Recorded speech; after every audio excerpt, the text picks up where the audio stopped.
Gear Seekers, I'm Nick. It's story time. A few weeks ago, I got an email out of the blue from BenQ and it went a little something like this.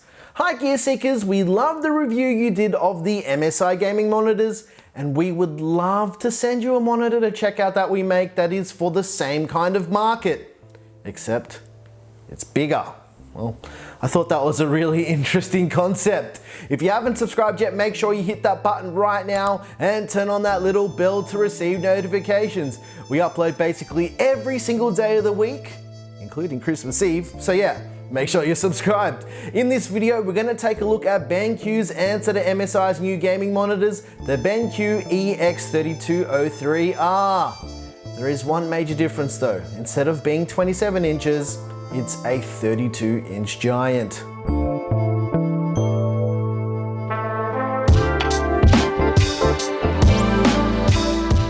Let's start off with the numbers and stats for those people who care about all of those things, which may be all of you or none of you, but it doesn't matter. We need to talk about this stuff. The spec sheet of the BenQ EX3203R reads a little something like this.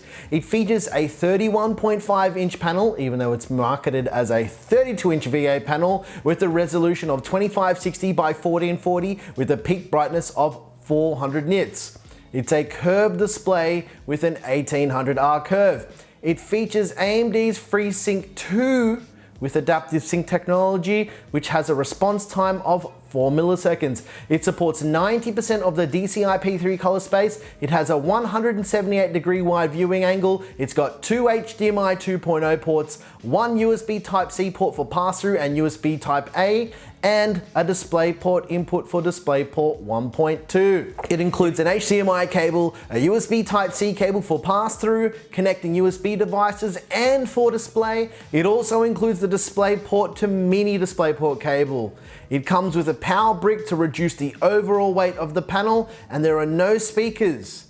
Even though I saw some reviewers saying that they had speakers, they clearly didn't check whether or not they had speakers. However, it does have a jack for your headphones. Oh, and it also supports HDR, but more on that a bit later. For a gaming monitor, and yes, I will stress this is a gaming monitor, the BenQ EX3203R produces some awesome colors.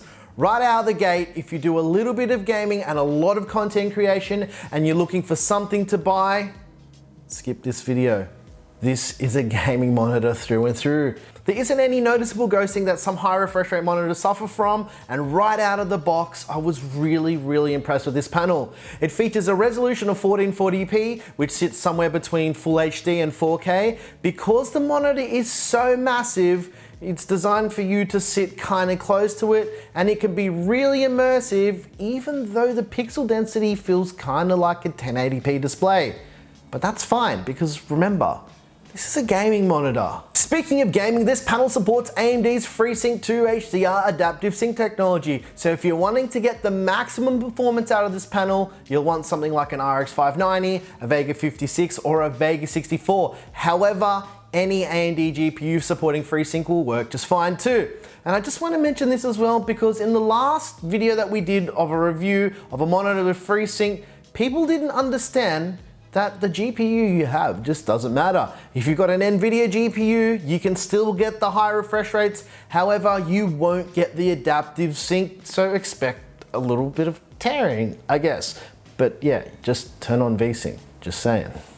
This display is certified for VESA Display HDR 400. However, to be brutally honest, the HDR 400 certification is kind of like a cut down version of HDR, because to experience the full force of HDR, you'll need a display with a peak brightness of at least 1000 nits. This kind of HDR is like HDR on training wheels. It's not bad by a long shot, but it isn't as good as a much brighter HDR display. The fact that it supports HDR at all is still better than not having it at all. The inclusion of HDR 400 gets a thumbs up from me. The build quality of the monitor itself is nice and has a very premium non-gamery aesthetic. It has a design that you typically wouldn't associate with a gaming monitor, and there's absolutely nothing wrong with that at all. In fact, I think it's kind of better. Just gonna put it out there. It's got a pretty small bezel with a matte screen surface. The stand is fully height and tilt adjustable. However, there is no swivel or rotation adjustment. One issue, and yes, there was only one issue that I actually had with this, was the lack of VESA mounting options. However, after checking, they actually sell a VESA mount adapter kit separately. The lack of a VESA mounting option for me personally is a deal breaker. However, since you can actually purchase a kit and convert it, it kind of redeems itself a little. The menu system is very easy to navigate with a really simple layout. The buttons on the underside of the panel and the guide underneath the buttons really make it easy to know what each button does and when you need to press them and what they all do, all based on what's currently selected on the panel at that point in time. I hope that makes sense for you guys. The BenQ EX3203 has an adaptive brightness technology called BI+, and it's based on the current ambient lighting of the room. The sensitivity of the auto dimming and auto brightness can be set in the menu or completely turned off, which I actually found was the default setting right out of the box. Overall, the monitor is gorgeous and asserts its presence on your desk. Basically because it's huge. It produces really nice colors for a VA panel. It's excellent for gaming, albeit the best experience you'll have is with an AMD GPU. It's really feature packed and it has a lot to offer in terms of gaming performance, and the overall design aesthetic isn't gamery, which I really like. However, all of those things come at a price, and a really premium price. Right now, they're going for around 700 US Freedom Credits or 800 Aussie dollar redos. Here is the single issue that I have with this display, and yes, there is only one thing wrong with this display. For a monitor with the price tag of 700 US dollars, you'd expect it to have VESA mounting holes, or for it to at least come with the VESA mounting adapter kit. For someone like me, and I know there's many more like you that are out there, you use your monitors on desk mounted arms and it can be a pretty hard sell. Otherwise, I think this monitor is pretty great, even though it's on the expensive side.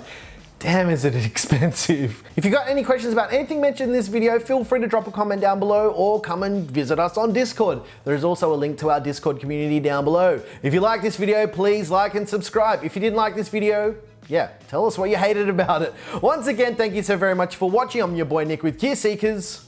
You peek, we seek, and it's Christmas Eve by the time you guys are watching this. So once again, from Claire and I at Gear Seekers, and also Big Cat, Merry Christmas. Actually, I said once again, but the fact of the matter is, that's in tomorrow's video, and we filmed that before today's one. Confusing. I'm like Doctor Who, traveling in time. I'm gonna stop now.